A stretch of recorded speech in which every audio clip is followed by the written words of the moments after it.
Good morning, everyone. We're going to call this meeting to order. Today is Wednesday, December 11th. It is 9 a.m. All council members are present, town manager, town attorney, town clerk. Please rise for the Pledge of Allegiance.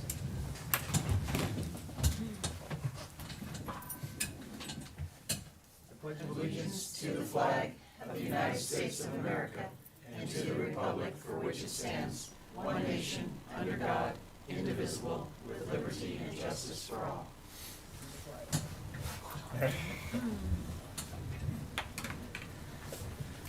All right, our first item for discussion today is the R2P2. It's the final report presentation. We have Ellie Baker, Drew Parker, John Ford, and Margaret Flippin. Federal Emergency Management Agency. Our project lead from EPA is with us today by phone to introduce the Recovery and Resiliency Partnership Program. So I'm pleased to turn it over to Drew Parker from EPA Region 4, who is calling in from his car at the moment. Hey, Drew. Maybe. Maybe. Oh, Maybe not. It's rolling right in my hand.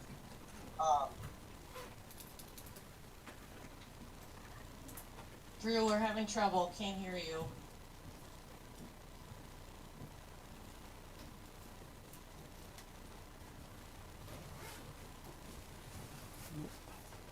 All right, I'm gonna jump in on Drew's behalf. I apologize for that. Drew is now working in North Carolina on hurricane recovery, so he may be in the hills somewhere. So a little bit about the Recovery and Resiliency Partnership Project. It's a program that provides free technical assistance to communities impacted by a major disaster declaration. So this work that we've been doing came after Hurricane Ian back in September of 2022. And the program's goal is really to develop a set of community-driven conceptual designs that reflects a participating community's vision for long-term recovery and are poised to leverage federal, state, and nonprofit funding resources for implementation. So really what this work tries to do is get the community after a hurricane, and while you're trying to get moving and recover after a hurricane, EPA is trying to help you to develop projects that you can actually move forward and take to the next level of applying for grant funding or finding other funding and financing options following a disaster. So in this case, EPA, with funding from FEMA, worked with 3 participating communities. So we worked at the same time with Fort Myers Beach, City of Sanibel, and the City of Fort Myers. As you know, all 3 of these communities were severely impacted by Hurricane Ian. And while we didn't work together with each of the communities, we worked individually with each community within the region where you all are located, and that made it similar issues across the 3 communities, and then also gives you the opportunity to share information with each of those communities as you move forward. So with that, you'll also be hearing from members of our team today, which you can see here on the screen. Our team is comprised of my firm, the Horsley Witten Group, which is a planning, engineering, and science firm specializing in sustainable design and resilience. Dover Cole & Partners, a town planning and urban design firm, and Spikowski Planning Associates, which is a community planning firm based in Fort Myers. So together, we as a team were contracted by EPA to provide the technical assistance for hurricane recovery and resilience within the realm of resilient community design. So this included topics such as nature-based solutions, green infrastructure, and community connectivity. My colleagues with me today are John Ford, who you see here from Horsley Witten, and Margaret Flippin from Dover Cole, as well as Bill Spikowski, who's there in the room with you, as you know.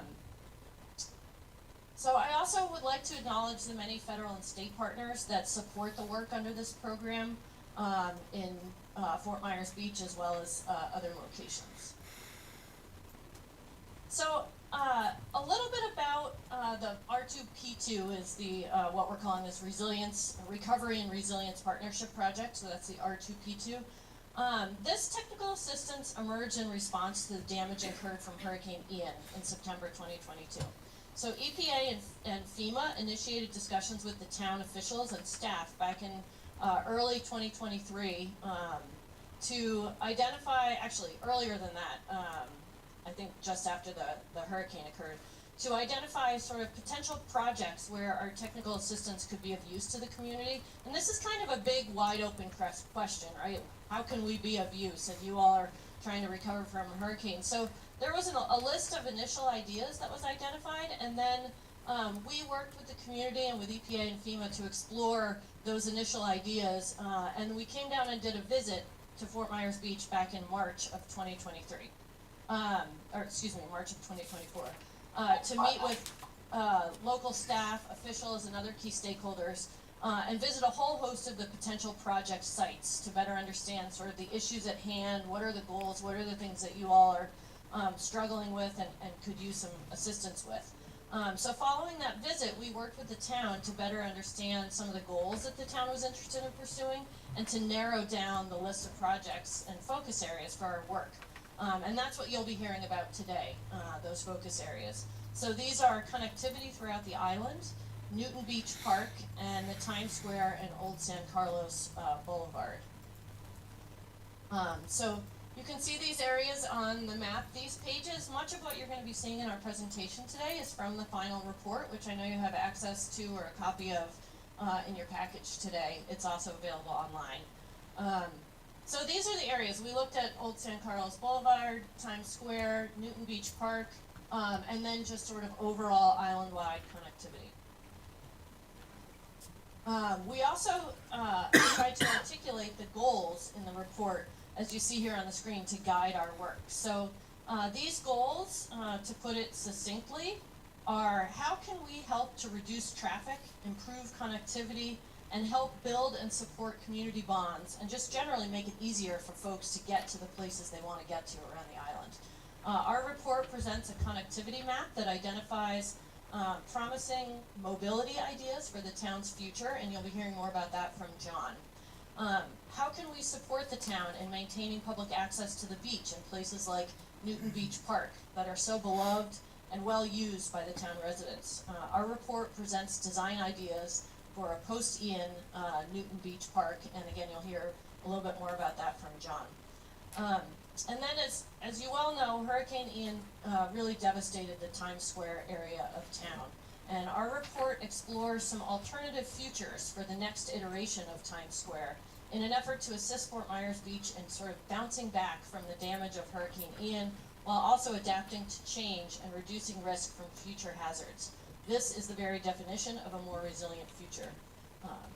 So I also just want to take a minute to tell you a little bit about some of the public engagement or community engagement that we did during this project over the past year. We created a variety of opportunities for public engagement and input, and in June of this year we made a more extended visit to Fort Myers Beach, during which we were graciously allowed to set up shop right there where you all are in the interim town hall. We hosted a public community input session on June 12th with a full house, and then we hosted an open studio for 2 full days following that. We had various discussions during that open studio with interested stakeholders on each of the projects under consideration, and then also were available to the public for whatever questions or inquiries they might have. We also maintained a project website noted here on the top left for our work in Fort Myers Beach. The website is www.coastalflr2p2.com. And on that website, we hosted a public engagement survey for 3 weeks following the design workshop to gather feedback about what people heard and learned at the design workshop and other ideas that folks had. So our report contains an attachment with all of the survey results for those who are interested in looking into that. So I am now going to turn the mic over to my colleague John Ford, who's a civil engineer with Worsley Witten Group, to begin to present our work in each of the focus areas. Okay, thank you, Ellie, and good morning, everyone. So the first thing that I'll dive into is island-wide connectivity. This was really interesting in all of the communities that we worked in. To take connectivity as kind of an overarching theme of our work, to make sure we understood how folks get around. We have specific resiliency sites within the communities, but how are they all connected? And especially in a place like Fort Myers Beach that does struggle and has struggled for a while with the challenges of vehicular congestion and parking as challenges both to safety and moving around on the island and economic development, and just the brain damage of sitting in traffic, which we know you've been struggling with for a long time. So we're not starting from scratch here in Fort Myers Beach. We knew the goals in reviewing your previous work and previous plans done by the town, and also what we heard loud and clear from the community surveys and from the community when we were there, and we experienced firsthand when we were there. Everything that can be done to reduce vehicular trips in Fort Myers Beach within the community and getting back and forth to the island can be and should be in the short, medium, and long term part of the challenge, overcoming the challenge to congestion. And so that's what we really focus on, reducing the need of a car, improving public transit, finding ways to get around by pedestrian and bicycle, not just to get around, but to get around comfortably and safely, and optimizing parking, enhancing traffic calming, placemaking, and shade. Those were our goals, those are your goals, and we heard them loud and clear. And so if you move ahead one, we're really building on past work, including the town's pedestrian and bicycle master plan. We know this for decades has been this network of hidden paths that the community has been trying to find ways to get back and forth off of Estero. And the first thing we did was really refresh the island-wide map to try to be as useful as we could to the community and leaving behind an updated island-wide connectivity plan. So that's in the report. Can't see that here. I'll zoom in on a few things. That really, we had three key ideas, focus areas. We refreshed the island-wide map and kind of zoomed in on a few of the gaps and opportunities that we saw. So existing, planned, and possible. There's a lot in the works. What can we focus on? So the first thing being mobility improvements. So finding ways to get off of Estero and really specifically looking at Times Square to Red Coconut as a key link. Since the Estero shared bike lanes and sidewalks continue from Red Coconut south. The second was the possibility for a water taxi or ferry. We heard that from the community, and the idea that we could identify in the connectivity plan logical route for that water taxi or ferry, locations where there could be stops that align with key places within Fort Myers Beach. And then also making sure to connect that if you arrive on the ferry or water taxi, that pedestrian bike network links up with those locations to get back and forth, and again, finding ways to get back and forth off of Estero as much as possible. The third thing was looking maybe more long-term at Estero Boulevard improvements. We know in the life of the island is a relatively recent improvement to add the on-street bike lanes, and we looked at those as a great way to allocate pavement to bicycle users, but not the most comfortable way to get back and forth, especially for those that maybe aren't as super confident riding their bike around town. Is one thing we definitely heard from the community. So we wanted to leave behind a couple alternatives that if future funding becomes available, that the SunTrail network as it moves through Fort Myers Beach could be better, safer, more comfortable for all users. So leaving a few aspirational ways to move forward with a better Estero Boulevard for Fed Bike. And last but not least, kind of like a bonus idea, we have potential for mobility improvements within the Times Square area. That Crescent, 3rd, and 5th Streets, they're marked as bike boulevards now. Kind of as the bridge lands and you find your way into Times Square. So bike boulevards being very slow speed streets where bicycle traffic is shared. There's an opportunity to rethink some of those streets if they become a network of one-ways to allocate for specific dedicated ped bike movement, if that's desired. So we have a couple of sketches and diagrams in the plan for that. Times Square to Red Coconut being the first key. I think folks there know this well, and we just wanted to make sure we are specific and memorialize the opportunity to get back and forth from Times Square to Red Coconut, since that's the most crunched Estero Boulevard right-of-way section. There's not really room for dedicated bike infrastructure or wider sidewalks in the stretch. From Red Coconut South, the right of way gets wider, there are the bike lanes. So identifying a way for a beach trail, which I believe the community has been working on, is an alternative to get back and forth from Estero along the beach, back up through and crossing Estero through the town hall complex, and then making sure that the link continues through the Red Coconut site with a separated at least 10, maybe even 12-foot wide shared use path through whatever the Red Coconut may be in the future. So there were specific meetings when we were there, making sure we were discussing that and how that can work through and be a benefit not just to the community, but also to the Red Coconut site redevelopment as a value add. These are some of the cross sections looking at the future of Estero Boulevard. We really saw that there was space. The top left cross section is the existing cross section. You can see the bike lanes on either side. That there's a possibility, even without moving curbs, or maybe minimal curb improvement on one side, to consolidate those two bike lanes into a shared trail on one side that can be both horizontally and vertically separated, meaning it can be at sidewalk level and preferably buffered from moving cars with vegetation and trees, and start to get a greener and safer, more comfortable trail, which I think could be really amazing for the community, not just for mobility, but also for adding green and kind of a destination way to get back and forth that we enjoy. There are a couple more sections that maybe are a little more adding a green buffer, widening our sidewalks on different sides of the streets, a bunch of different alternatives that we looked at that all have their relative pros and cons. So moving on to Newton Beach Park.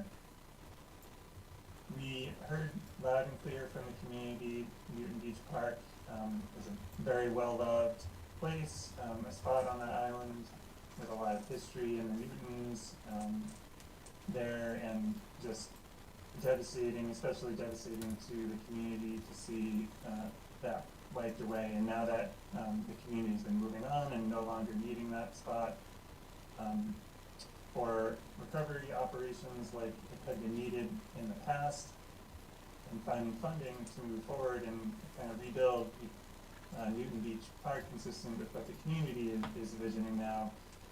We had the opportunity to sit down at a table. Our landscape architect, Alan Biggert, had a roll of trace paper and markers, and this is the beauty of working like this and being there with you folks to sketch out alternatives for the future with everyone in the room, and making sure it's connected to the history of place, what the community envisions should go back there, and also making sure to be connected to the grant opportunities that have requirements for things like educational signage. So the current site, we drew up a couple of kind of sketch alternatives that are on the next slide, of different ways to kind of, as a bubble diagram almost, arrange the pieces in different ways and see how they fit together, and the pros and cons of various alternatives, and then move from that to a consensus plan. And so that plan is in the report with some background. A couple of key things that I'll mention about the plan. There's a network of a path loop you can see kind of on plan right to the south. Estero is to the top of the page here, and the beach to the bottom of the page. There's that kind of required and also a very desirable walking path loop through the site, where we can have the educational signage and enough of kind of a native plant green restoration as we possibly can. And the cool thing that does, it kind of lays out the opportunity for flexible and almost modular event meeting and hangout spaces. The big red box in the middle is an open air pavilion. It could have small events. There's an opportunity for another small event space kind of on the other side of the path, and a possibility for bigger events that those two could be combined into be one larger space. We show swings, which we heard a lot from the community and the ability to look out on the beach. We kept the parking on the north side and wanted to make sure that we heard ADA accessibility to the beach, and one of the few places where folks that have a harder time getting around can get really close to the beach. We wanted to make sure to preserve that, and also the opportunity that maybe half of that parking closer to the beach is of a different surface, pavers or stone dust or something. That could be another event space, or even that whole parking area can still be used if needed in recovery from future events. I think that's the summary. We have a sketch here that our landscape architect, Alan Bigger, did. This is looking kind of from above Estero towards the beach of what that might look and feel like. You can see the temporary restroom facility there, and making sure we have a spot for that on the right of the drawing. With that, I will turn it over to Margaret Flippen with Dover Cole. Good morning, everyone. Thank you for having us join your meeting this morning. We appreciate your time, and we hope that you've all had a chance to take a closer look at the document, and hope that this overview is helpful. I'll be kind of going over the concepts for Old St. Carlos Boulevard and Times Square. And as John and Ellie have both mentioned this morning, I think one of the main components of this planning process of R2P2 has really been building on existing plans and policies within the town. So I feel like what we were able to work interactively with you all on is sort of a complement to existing plans and policies that you all have had in the works for a long time. And part of that with Old St. Carlos Boulevard, it truly represents the town's commitment to placemaking. And it's becoming and has been the downtown heart of the island with a long history, with the investment in Bayside Veterans Park. It really shows the community commitment to this area, as well as the public, how encouraging it can be when public improvements and private investment work together. When the town incorporated, the town made a commitment to Old St. Carlos Boulevard, and by doing so, making it a signature public space, and in effect extending, making it an extension of Times Square. And so that really touches on a beach to bay connection, with wide sidewalks, street trees, parallel parking. And in doing so, when the town incorporated, they also changed the land development regulations for Old St. Carlos Boulevard to allow more buildings right up to the street. And you can see the benefit of that town policy made, 25 plus years ago, and what those built results are like. And so that's a wonderful example of town leadership and drawing lines on a map and really creating that placemaking that's a benefit to everyone in the community. And so as recovery and rebuilding continues, there's a lot of opportunities for continued improvements and investment along Old St. Carlos Boulevard. Can skip ahead a little bit, yeah. Bayside Veterans Park. We were honored to be a part of the story of Old St. Carlos Boulevard, working with the town in 1999 and beyond. And so just sort of looking back once again, some of the plans and policies that are in place and that really helped to shape the evolution of Old St. Carlos. So in the report, you'll see for each of these study areas, we've outlined a series of challenges as well as what we heard. And what you'll see is we were really looking at some of the regulatory actions that are necessary in these areas. And the thing about Old St. Carlos is it's located just outside of the most restrictive FEMA zone. And that's important because it helps to allow some expanded redevelopment options that may not be possible in some of the more beachfront properties. The code currently allows for dry flood proofing, which is also a great benefit because, and you've seen that in some of your existing buildings along Old St. Carlos, because you can, the buildings do not have to be elevated, but you can do dry flood proofing on the ground floor. And so the benefit of continuing to invest in Old St. Carlos is that the land development codes and the commercial design standards are already in place that help to define the building placement, and there's opportunities to encourage to expand upon the pedestrian-friendly streetscape and do some additional enhancements. And so through our work through the R2P2 planning process, we were able to create a change over time sequence of what that continued town and private investment along the Olson Carlos Boulevard district would look like, and really having the opportunity to sort of expand that reminiscent energy and experience of Times Square and further that beach to bay connection along Old San Carlos. And so one possibility in the near term is the continued public improvement with regards to street lights, street trees, helping to restore the shade and opportunities that really encourage more of that pedestrian activity. Looking at the private investment, so being able to build taller buildings right up to the street, the current regulations, looking at the FEMA and the town and the building code regulations, they do allow up to 2 stories. And so that's encouraging, especially with the dry flood proofing as well. And then the opportunity to really capture the essence of the space and make it more sort of the heart of the community with festive street murals or just sort of public art and ways to really showcase that this is an important place in the history of Fort Myers Beach.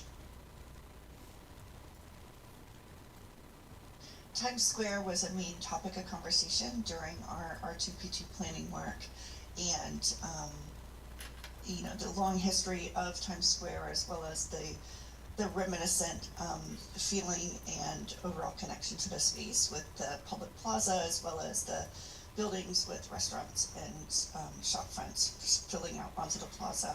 And unfortunately, after the storm, many of these buildings are no longer there. And even from your storms this past fall, you know, I was watching online and on Facebook, and when I saw the clock being removed, you know, you all have definitely been through quite a long experience of storms and recovery, and I was glad to see that the clock was coming back as well as the poinsettia Christmas tree. And so that really says a lot about Times Square as really being part of the community and a showcase of community pride. Times Square is interesting with the public plaza as well as the private properties, and so what we were doing, understanding that Times Square and the rebuilding of Times Square is really at the forefront of many of the community conversations. And so what we were doing was looking at the challenges, just like we did in the other areas with regards to the regulations and the FEMA regulations, the building code regulations, and looking at options to illustrate a wide range of futures for Times Square. And we were really diving into what could be possible, understanding that many of these properties, small parcels that would need to work together as they are private property, and these are all just conceptual drawings. These were just us sort of testing scenarios. These are not necessarily solid recommendations of what could be, but we're working with the community as well as the property owners, having some very beneficial conversations to understand the direction of the future of Times Square. And some of the main things that we heard from the community was maintaining the architectural character, the traditional beach character of the Times Square area. And so what we've tried to do is sort of illustrate what that could look like with regards to scale and massing and building heights. Also our prioritization and connections, views to the water, and looking at, once again, the building heights, and just, we were very encouraged, but the essential question is, can the popular appeal of the former Times Square be recreated at this prime location? So that was sort of the challenge that we were looking at. So once again, some of the challenges, the federal floodplain regulations, the high cost of redevelopment, and then the fact that many of the property of Times Square is seaward of the state's 1991 coastal construction control line. And that's very important because this is definitely designated as a highly vulnerable location, and so that's definitely something to take into consideration as rebuilding continues. So and Bill can share some more with regards to this as well, but we were looking at those development parameters of what's required in the code. And in the Fort Myers Beach Comp Plan Land Development Code, it's 1 story above flood, but I believe, Bill, has that been changed now? Yes. Mm-hmm. Okay. Yep. Okay. And so then looking as well at the uses, the mix of uses, and that there are, no parking requirements, which is a very good thing for this area. We also did some diagrams looking at the height, and we thought this was very important to look at and as, yourselves as town leaders to consider as development decisions are being made as we move forward. But looking at the scale of the original Times Square, which is the top image that you see there, before Hurricane Ian, pretty low slung buildings, and then looking at we've done a diagram in the middle there that shows one of our options, which is more transforming the space into park space. And then the last is looking at the bottom diagram shows what would be possible by building under the new regulations. And you'll see the main component there is the elevation of the buildings moving up above the street level. So we have a range of options. These are all just concept drawings to sort of test the various scenarios based on the feedback that we heard from the community and the property owners in the town. And so we looked at a range from what that would look like for Times Square to have a park on the beachfront or some development. Most of these concepts, 1, 2, 3, and 4, continue to have that public plaza at Times Square. The fifth option looks at a consolidated development where the property owners work together. So in the report document, we've outlined these, once again, just sort of going through sort of the pros and cons of each and sort of explaining these design concepts. So the first one, looking at the park on the beachfront, and then this one does include some temporary structures that would be movable, and so that's an opportunity to continue to get some businesses in this area in the near term until brick and mortar can continue.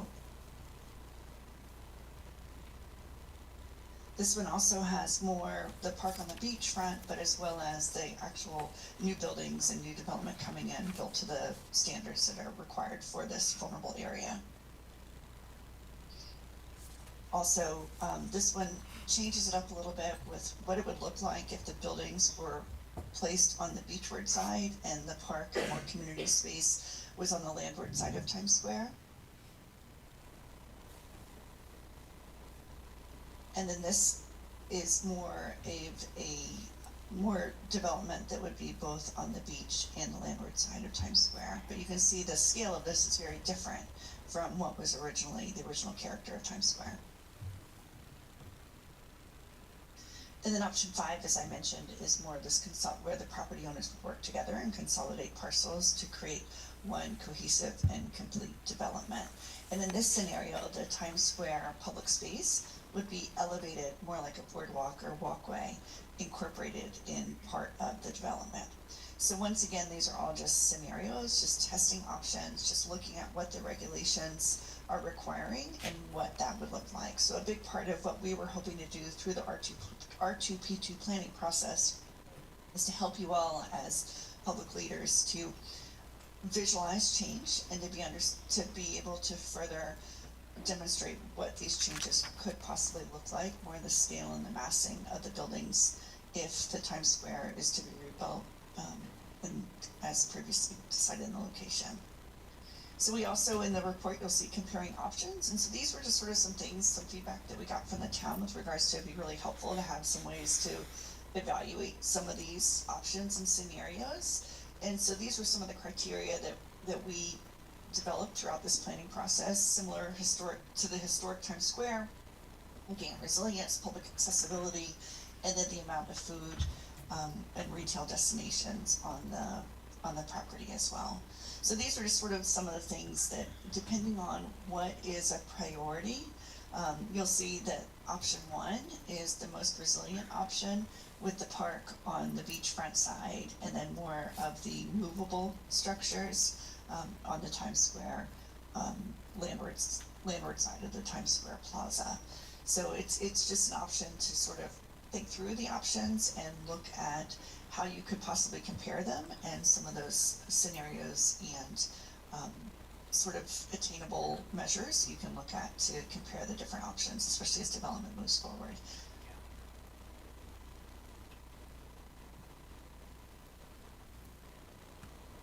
Thank you, Margaret.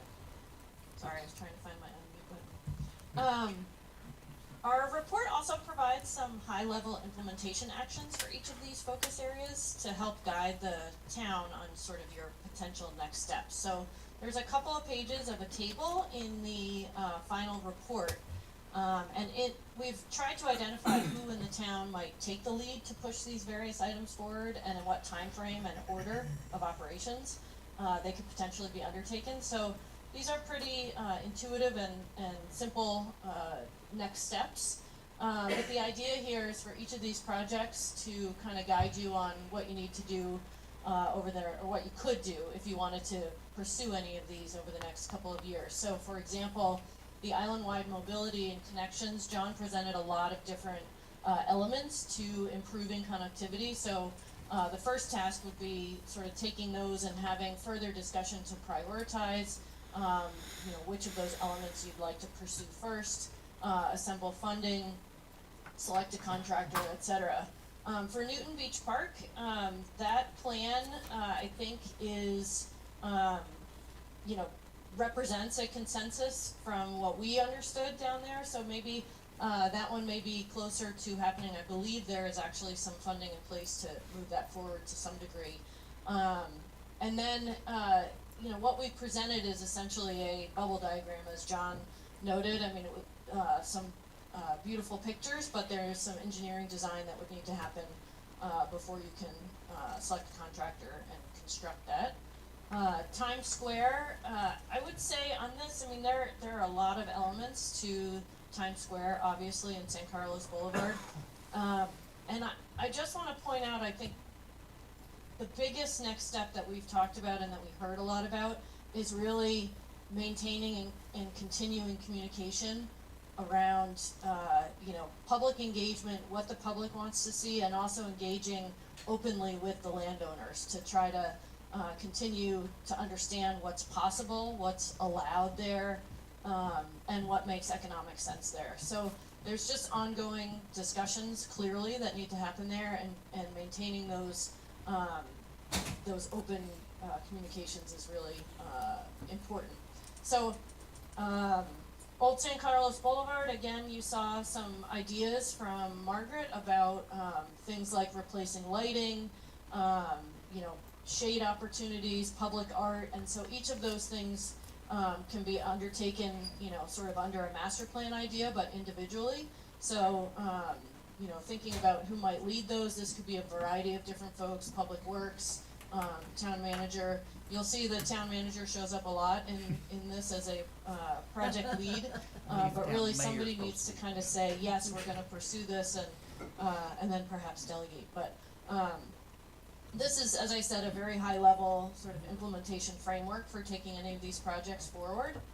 But then there's really the next steps, and I don't actually have a full detailed slide here for next steps because this is where you all come in. So we were very honored to be able to do this work with the community, and we really enjoyed it. And what we really hope is that we provided you with a good jumping off point to pursue sort of some of these ideas, facilitate the ongoing communication that hopefully we've set the stage for, and to make some decisions around what are the different elements to improve resiliency in Fort Myers Beach. So we thank you very much for the opportunity to work with you and the opportunity to present our report to you. And as I said at the beginning, we're happy to stay on and answer whatever questions you may have.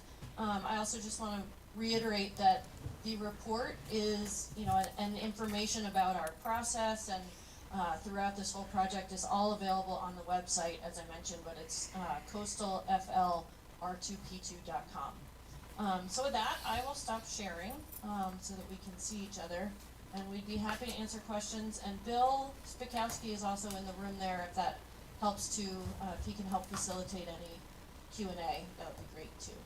All right, thank you, Ellie, and Drew and John, or Jan, I'm sorry, and Margaret for that presentation. It was pretty detailed.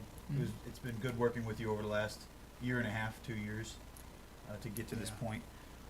Questions for the group, Vice Mayor?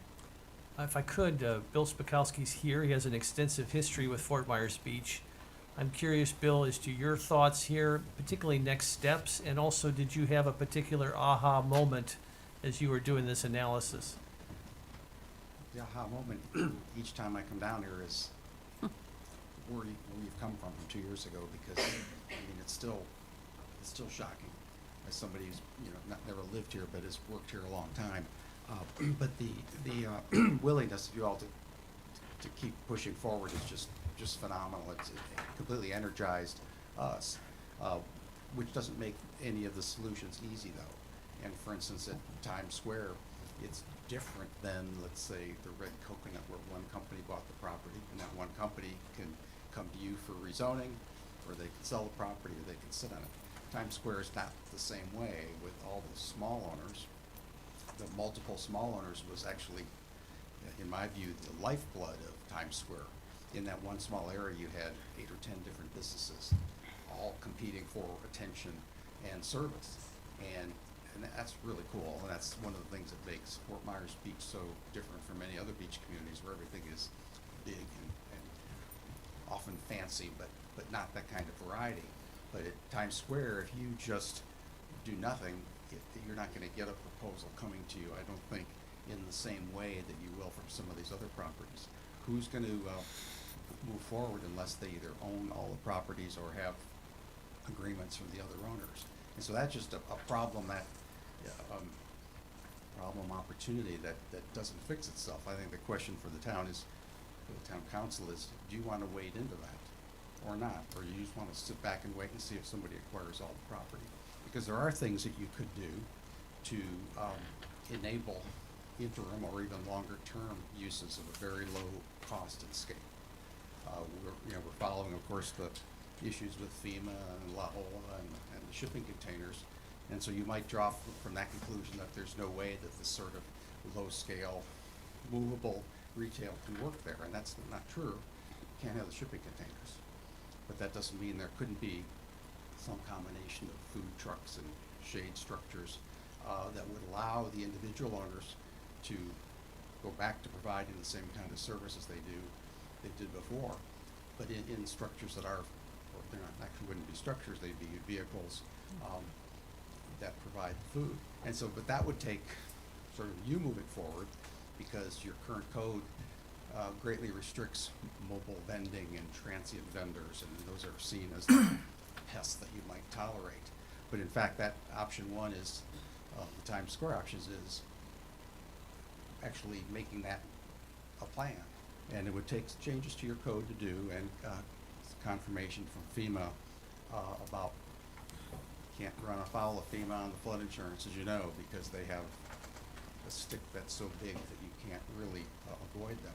But I think there is a middle ground, and that's what we illustrated in option one. And also option one illustrates a public acquisition. It's got to be a willing seller. We put a lot of effort into trying to find out if that's possible. We understand the town can't afford to do that. And FEMA and other agencies often do buy out flood damaged property, but it's usually residential. And so one of the things we explored was, might they buy out flood damaged commercial property? And the answer is possibly, but it is not a specific program that says, file an application by October 1. But it is an opportunity that could be pursued, because it's not outside their mandate. It's just there's not a funding source available right now. But are the property owners interested? Because if they're not, nobody's going to come in and take that property and condemn it. So anyway, it's just the number of issues that you always had down here that made such a fascinating place, plus all the new issues.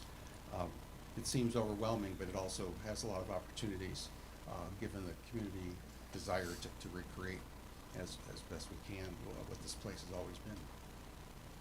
Thank you, Bill. I always welcome your insights. Don't hide your light under a bushel. As we go through this process, if you have thoughts or ideas, particularly as the policy entity for the island, policy-making entity for the council, you gave us a suggestion on how we could be helpful short-term for Times Square, but longer-term, given the fact that we have a multitude of ownership there, aside from FEMA coming in, or a federal entity, or even the state or the county, to purchase the entire Times Square and create a vision. Any other ways you think, given the current dynamics, where the town council can be helpful? Well, again, it's a matter of pursuing some of these sources. I mentioned possibly FEMA, but of course the Tourist Development Council spends a lot of money at Fort Myers Beach because they know you are one of the biggest draws for tourism in the entire county. And again, it's not something, buying commercial property is not something they have done, but they do things today that they didn't do before. Somebody came to them and said, hey, what about this? Leech renourishment, for instance, they used to say we would never do that, and then suddenly they're contributing to that because they see its importance to tourism. So, but that would take the town council saying, we really think this would be a good idea, and meeting with them and seeing if it might be possible. And so these are the things, though, that, you know, I know you've got a million things on your plate just trying to get through the day. On the other hand, if you don't push on some of these from the top, they're not gonna happen. Thank you. John, any questions for the group? Not currently, thank you. Scott? I think I just have a comment specifically, and then I do have a question for you, Bill. My comment is on the first plan. I mean, we got an email this week from I think we all got it from Linda Miller, and what she said is what I'm hearing from my guests. You know, they were happy to come down and support the community. Year one, year two. Okay, I kind of get the food trucks that we're getting things going, but year three, they don't want to come back here and have food trucks. I think we need to focus on brick and mortar. If we're going to retain guests coming year after year after year, I just don't think that first option's viable because the people I'm talking to, and you know, Linda verified it, is that tourists don't want food trucks. They want brick and mortar. I think, you know, I think everybody thinks, oh, food trucks, you know, great idea. Well, it's cool. Yeah, it's cool once a month, but day after day after day, food trucks. Now, I mean, I want to support the businesses, but we've got to move forward. So I guess, Bill, my question to you, sir, is of this report, what can we tackle the easiest and the fastest? Would it be Newton Park? Would it be the interconnectivity? Certainly, it's Newton Beach Park is the first because you've already obtained Yeah, funding just recently for that. You have a conceptual drawing now. Obviously, needs detailed engineering and all the things that that would have to be commissioned by the town using those funds. So that's number one, doable. A lot of these others are a lot more complicated. For instance, just as you mentioned about the food trucks. I mean, if you think of food truck experiences, standing in line out in the sun and waiting for your order and then sitting on a picnic table. Okay, food's good, that's nice, but it's not an appealing experience. But what people are doing all around the state and around the country is creating food truck parks where Right. the experience is not like that, and it is an attraction. Maybe Sure, not. the one name escapes me, but there's one out by the airport. There's one by the airport, there's one in downtown Fort Myers on Bay Street that just opened a few months ago. Yeah, Bonita. Backyard Social. And Bonita. it's There's one in It's Bonita. not Backyard Social, but it's on Bay Street, right across from the convention center. And there's Celebration in Collier County, and they're popping up all around. And so what they have there, food's coming out of a food truck, but the seating area is fun, and there's often live music and some shade, and often actually table service. Right. So it's not the old Times Square back. Would be not as good, but it could be good. And one of the things I say, don't dismiss this, because even if ultimately the future is bricks and mortar, that could take years and years, and this kind of thing could be an interim step. But it would, like I say, would take some changes to your code that you'd have to do. So if there's no consensus to do it, and don't spend any more time on it, there's a consensus to consider it, you would have to take the action to direct the amendments be written by your staff.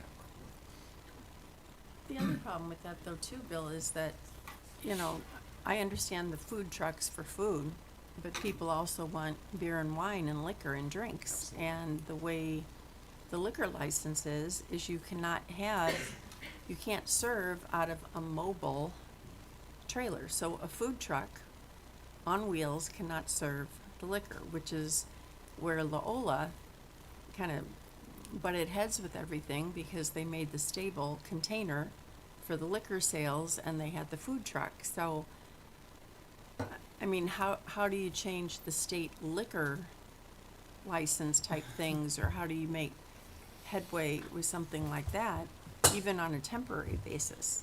Yeah, this is the one I referring to on Bay Street downtown. basically have that same issue. It's as much an entertainment venue as food. And they do have 3 shipping containers there. But FEMA says we can't, They can do it because they're in the A zone. right? You're on the other side of the Right, line. and this isn't. so you can't use the shipping containers, period. I wouldn't, the state liquor laws don't change often, but I would never say under different circumstances that they're not changeable. Because, this is an economic development issue, it would have applicability other places. And although the state might not wanna change that for everywhere, I mean, what to do with popular places along the beach where you can't do it what you did before, I mean, that's actually something I think would be of interest to the state, and I wouldn't immediately assume that that's not possible. Yeah, I would think our goal would be, you know, I'm fearful that when the pier gets built and still nothing's going on there, that wasn't our goal. Our goal was to have Do it everything kind together. of dovetail together and open at once. The biggest issue I've had with it is we've tried to get all the owners together to sit down in a room and come up with a plan, It's not happening. and it obviously is not going to happen. No. Unless you have everybody willing to play in the sandbox together, nothing like this is gonna happen with brick and mortar. How do you get to a point of having one person controlling most of that? And as you said, Bill, I don't know that the town has the resources to be able to acquire that land, especially at the cost of what some of the landowners want for it, but I don't see how we can get, to your point, Scott, with the piers coming, right? Right. And we still got fencing sitting down there, so, you know, we gotta attack that part first. We gotta get that stuff out of there first, so then you can maybe see a vision of what it can do. And we need to be good stewards of our own property. We've got the Times Square right away in there. We need to lead by example. We need to get ahead of this, and we need to start putting that in. I know when we were trying to do it before the storm, there was infrastructure things that were gonna be going into it that would tie into the existing businesses, and not knowing what's going in there makes it a little bit more difficult. But I think we need to take the first step in leading by example and I taking care of totally our, agree. taking care of our area, especially if we can get some funding through CDBGR or grant funding or something to be able to do that, to either, one, entice the owners to get back to the table and work together, or sell it to somebody who's willing to be a good partner with the community and get this going, because the pier is coming, and I share those same, I don't wanna say fears, but same Sentiments. concerns that you're gonna have a nice beautiful pier and we're still gonna have a fence sitting there with old dilapidated 2x2 squares of 17 coats of paint on it, you know? Yeah. So I guess that would be my suggestion is to attack that alligator closest to the boat, and that's us. Well, and I think some of the owners are moving ahead in their own direction. Yeah. Now, whether that's the best thing for that, because there is, you know, that the one drawing that the neighborhood company did showed a lot of economy of scale of them working together and sharing elevators and doing all that, but it takes money. And a lot of these owners don't have the funding to be able to do that. So where we as a town could help in some of that funding measure and some of those grants and with the TDC or with, you know, CRBG, DR, wherever it could come from, to give them a boost or give them a direction. I mean, I think that's something we gotta be focusing on as well. I agree. I would love to see the town try to put a plan in place to acquire the property, to be able to do what we can do to tie into our right of way. Is that feasible? I don't know. It never hurts to ask, right? But, you gotta have a willing seller, I think is what Bill said. You gotta have a willing seller and a willing buyer. Well, we have willing sellers, just not at At- affordable at a pricing. pricing that, yes. That's true. You know, Not how- at realistic pricing, I think that's let's a say. question that should go out to our residents as well. How important would it be for the town to potentially own that property between Crescent and Lynn Hall Park? And would they be willing to fund it? I don't know. I guess we could ask them to find out, but, It'd you be a know, great public survey.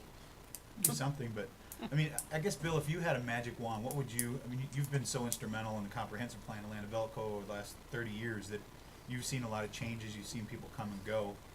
In your head, what would you see as the best possible outcome for the town when it comes to the Times Square? Well, you know, so many things are incredibly expensive and take so much coordination.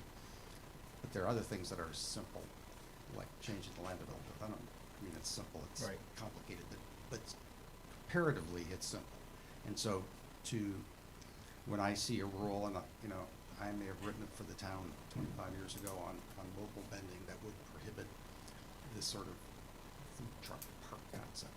Prohibit it not because somebody thought about that and said we shouldn't allow that, but because they thought of, you know, somebody else's mobile vendor popping up in front of somebody else's business, so it was real restricted.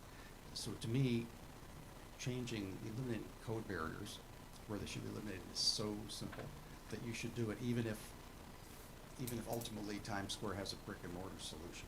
Because why wouldn't you wanna have some small, medium, things happening in Times Square? If the problem is largely a rule that was written for a different purpose. So I think some rules like that are real easy to change. Other rules that are a little harder to change is, for instance, trying to imagine different kinds of development rules for Times Square.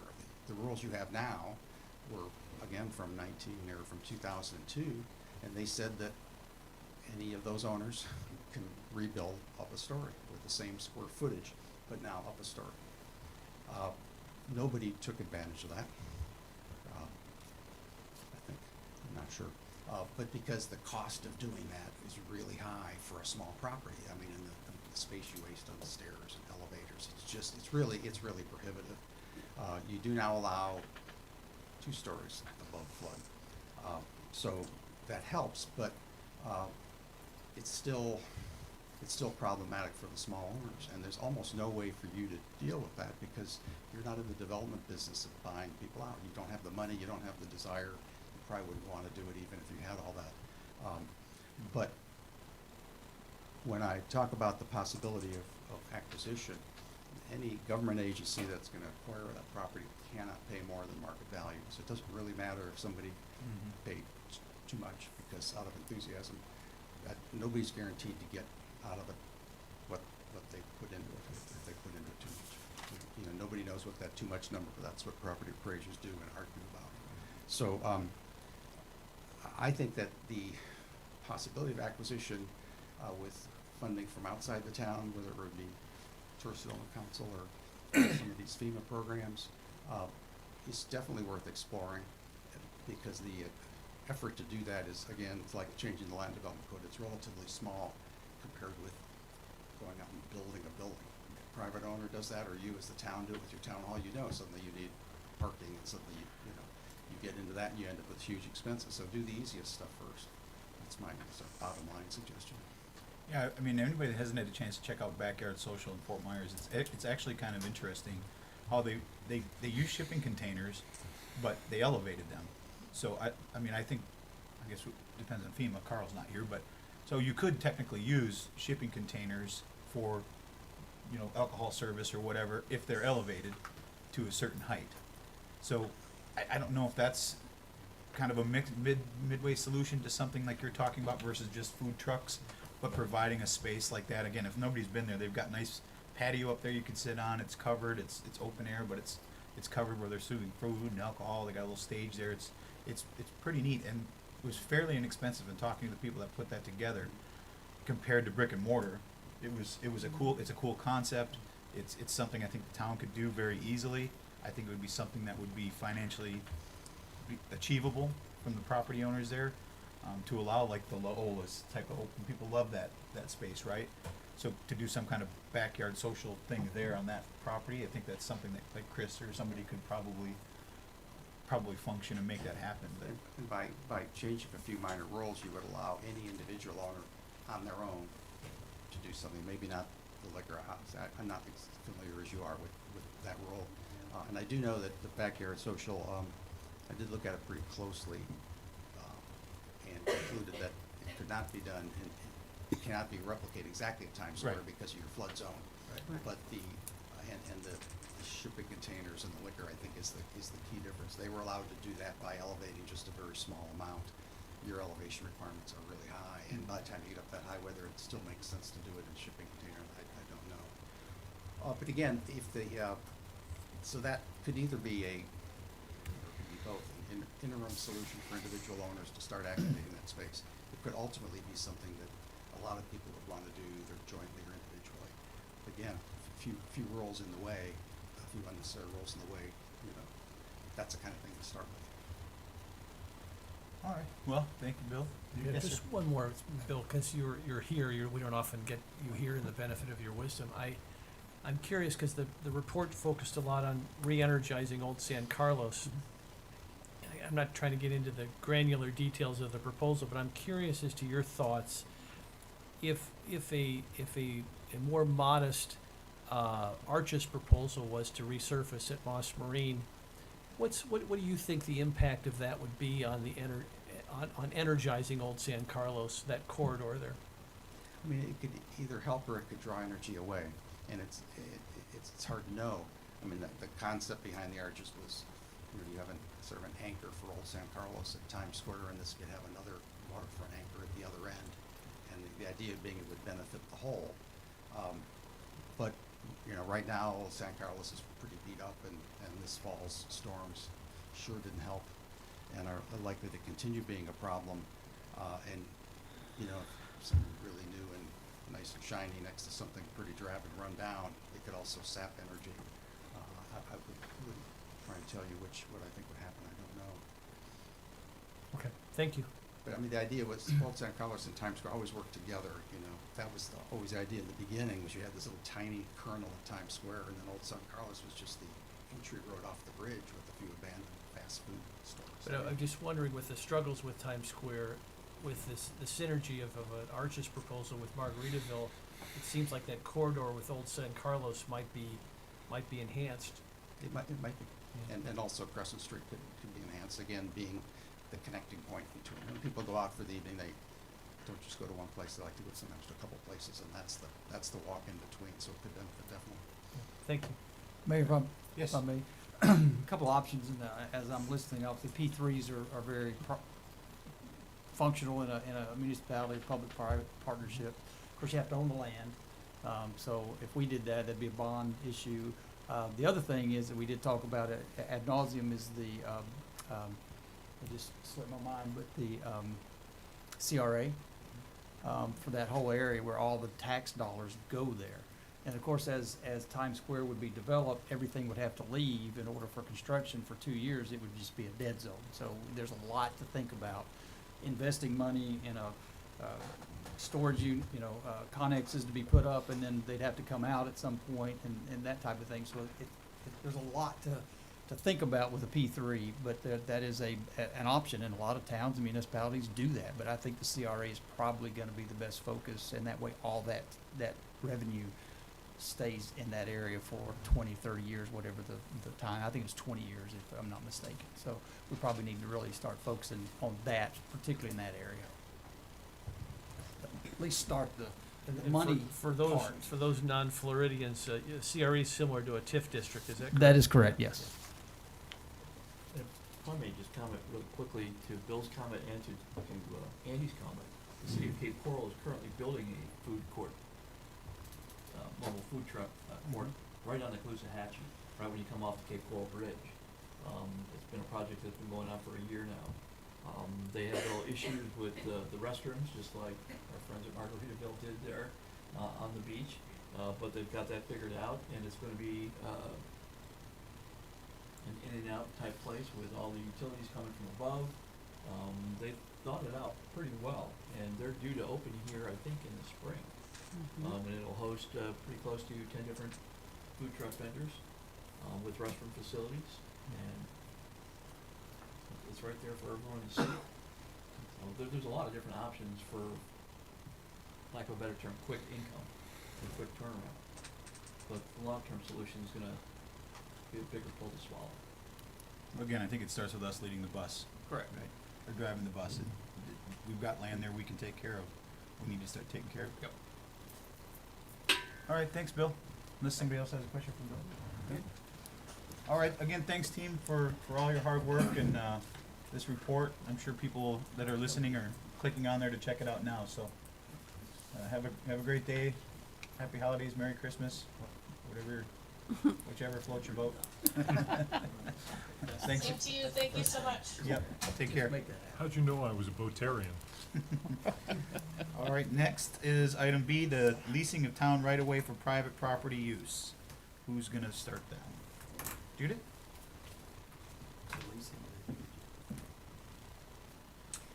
Good morning, Judith Frankel, with the planning staff.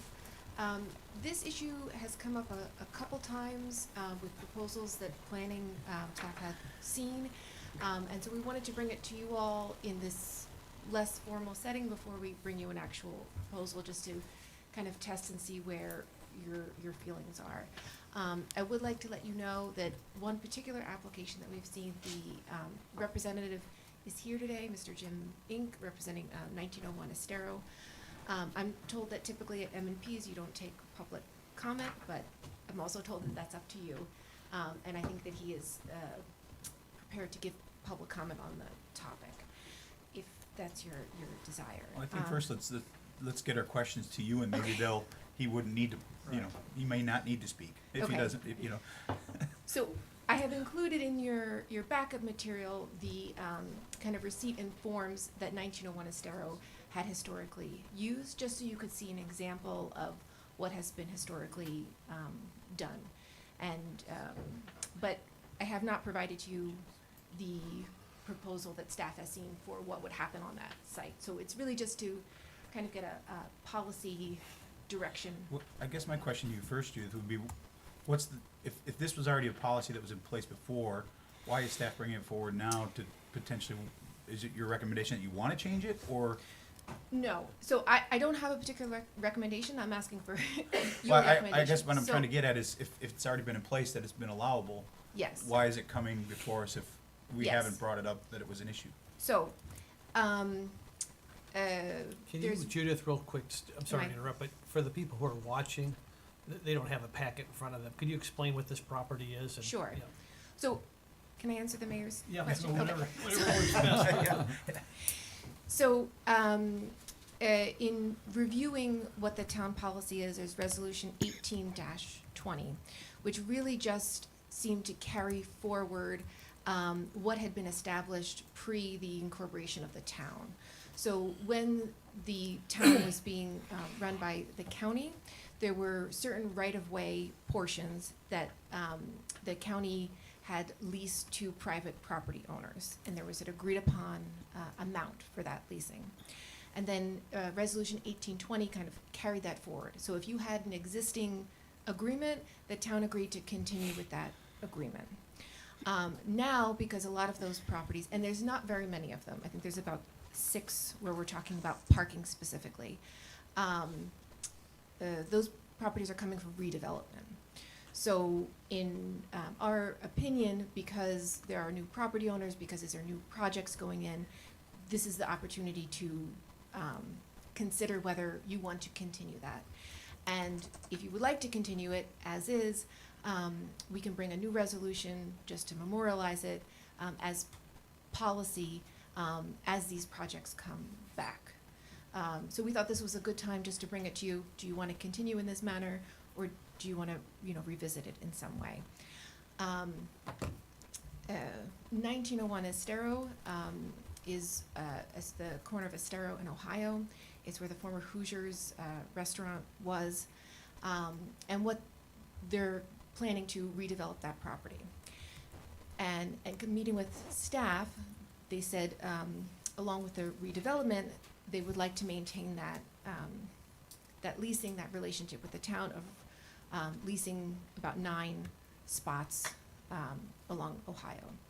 So we, in speaking with the town attorney, how would we set up this agreement? What would it look like? What is the rate going to be? And the property owner was kind enough to provide us with their historic documents about that agreement. And so that's what you see in your packet. I just wanted to show you what the price was, what the application looked like, and how that was operating. So the question is really, are you fine with that? Should we continue with that process, or would you like to do something different moving forward? Have we had any conversations with the fire district? I mean, if they're the ones that I think we would wanna get, as long as it doesn't bother them, I don't seem to have an issue with it, but, I mean, especially if it's been done in the past. So I have not had communication with the fire department. Generally, there's standards for the width of the right-of-way, Mhm. you know, for vehicle traveling, and that would be, you know, respected. This is kind of additional width of the right-of-way. There's many of these cases, I said there's about 6, where it's been parking spots that were allowed to be used. There's another one where it was really an alleyway. And then the permit has also been used for sidewalk cafe options, but we haven't seen any of those recently. So just to, did I answer your question? Well, you Vice did, Mayor? but you've also teased out some potential breaking news about the Hoosiers redevelopment. Is there anything that you want, any additional detail you feel comfortable sharing, or I see Jim in the Well, so you might audience? wanna ask Mr. Ink about that. They are working on something that we want to bring to LPA, but their proposal is dependent on being able to use that parking as they had historically used it. Let's just, So we didn't wanna bring it to the LPA until we had, totally kind of understand, but consensus. let's work under the premise that, let's say that policy's continued. What are we, in a general sense, what are we looking at for that property? Well, let's get the questions out, and then if everybody's okay, we'll let Jim come up, and if he decides he wants to answer that. If people are comfortable sharing, of Yeah. course. Sure. I mean, one of the things that stood out to me when I saw it is $100 per space per year. I mean, that Yeah. goes back a long way, I think, and I would love to know what the current rate is for something like that in other So- municipalities. I have a question though. There's another receipt for 424. So what? I was really confused that So- there's. the way the pricing was set up is that it was $100 a spot unless you made your payment before November 30th of the previous year, and which it was discounted in half, so then it was only $50 a space. Wow, Pretty good deal. That's a deal. yeah, I think that needs to be looked at no matter what. So you did approve a new fee schedule, yeah. right, I think in June or July of this year, and that fee is, you know, continued in there. So we would probably need a new resolution to, if you wanted to adjust that. Again, to add to that, the discussion we had, I believe it was with the Neptune Mhm. property, the potential for each spot at $5 per hour is $60 per day for those spots. Now, that's potential, so you can't go with what is the, you know, I guess once those spots start being used, you can actually go with the actual, what are we seeing, and we can kind of break it down farther. But each spot has a potential of bringing in, at its max, over that 12-hour period, $60 per spot. That's per day. So that's a far cry from $100 a year. Right. I guess for me, I see where you're going with it, with that, Karen. I'm just, and I see what you're saying, but without knowing what they wanna put there and what they Right. potentially might be asking for or not asking for, Right, it's hard. You're putting the cart before the horse. So I will add for this particular project, although I think it makes sense to think about it as a general policy for everyone. It's not that large of a site. They are trying to maintain the portion of the building that you see there, the Mhm. blue portion, and, you know, building a new section of it. They feel, well, so in order to be compliant with their parking requirement, they would be dependent on this town-owned right-of-way Right. portion, which, I think essentially makes it, even if it's an annual agreement, we're kind of agreeing that they can use it in perpetuity with the project. So that's another aspect of. and you said there's that. potentially only 6 properties on the island that this would, Well, historically, now we haven't reviewed all potential right-of-way spaces. I mean, and Sure. one of them for sure is, well, I won't say for sure, but one of them is probably not going to be asking for that. So if we're talking about 5, maybe historically, but we could see more. And there's an additional one property, where they were using, kind of an alleyway that we let them use. We may wanna consider that, cause it's, I think kind of a one-off, we may wanna consider that individually when they come for their project, whether we want to continue that or not. all right. John? Nothing. Yeah, I guess for me, I don't have an issue with continuing it forward. We can talk about the pricing of it, allow you to get time as you bring that resolution forward for you to look at other municipalities and see what the going rate is, I guess, if this was done 30 years ago. What is it now? You know, is it something that, I don't know that $60 a day makes sense, but some expensive parking. I had thought, That's what we're currently getting at a spot. I may be incorrect, but I thought before the storm, when the town had some parking spaces, or some right-of-way issues where we were parking cars at my hotel and at, a couple other hotels, I thought the going rate was like $1,000 a spot a year. Yeah, I don't know. I guess I would put that back on staff to. I mean, I never did it, but that's kind of the number I thought was floated out there, that So- it was. I did talk to Tom Yazzo yesterday, and I know that the town has been doing some rental of parking spaces. Like occasionally, if you're doing construction, you might wanna rent the space for your trucks or staging or something like that, and there's a separate licensing agreement that worked on.